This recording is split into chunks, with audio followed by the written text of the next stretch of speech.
আমার দেশের সাহসিকতায় বিমুগ্ধ।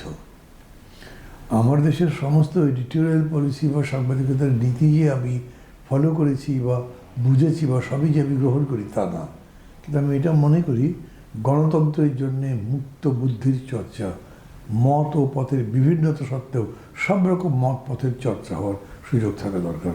আমি মনে করি যে আমার দেশ এই চর্চার ক্ষেত্রে একটা গুরুত্বপূর্ণ ভূমিকা রাখতে পারবে। I wish them all my best. গত 15 বছর একদম চূড়ান্ত একটা ফ্যাসিস্ট শাসন ছিল এবং তারা ফ্যাসিজমের নিয়মেই তাই হয়েছে, তারা প্রেস নিয়ন্ত্রণ করে, শুধু নিয়ন্ত্রণ করে না, প্রয়োজন বোধে সেগুলো বন্ধ করে দেয়, সেটাই করেছে। আর আমার দেশ পত্রিকার যিনি সম্পাদক ছিলেন উনি তো একটা অদম্য টাইপের মানুষ, তাকে দমন করবার জন্য শেষ পর্যন্ত সরকার ফিজিক্যাল অ্যাটাক করাই মনে করেছে যতটুকু যদি করা যায়, কিন্তু আদালত প্রাঙ্গণে পর্যন্ত রক্তাক্ত হয়েছেন। সবই আমরা জানি, তখনও আমরা অনেকবার বলেছি, পরেও বলেছি, এখনও বলি। এমনি নীতিগতভাবে আমরা তো কোনো মিডিয়ার উপরে হামলা করা পছন্দ করি না।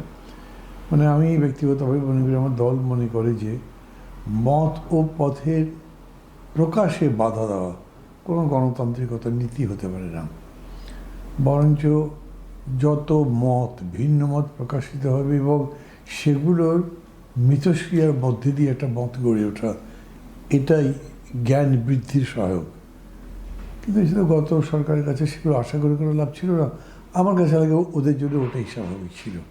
এখন thank the people of Bangladesh that movement করে তাই ওই রকম একটা সরকারকে হটিয়ে দিয়েছে এবং এখন তো পরিস্থিতি ভালোর দিকেই যাচ্ছে মনে হয়, অন্তত এই বিষয়ে।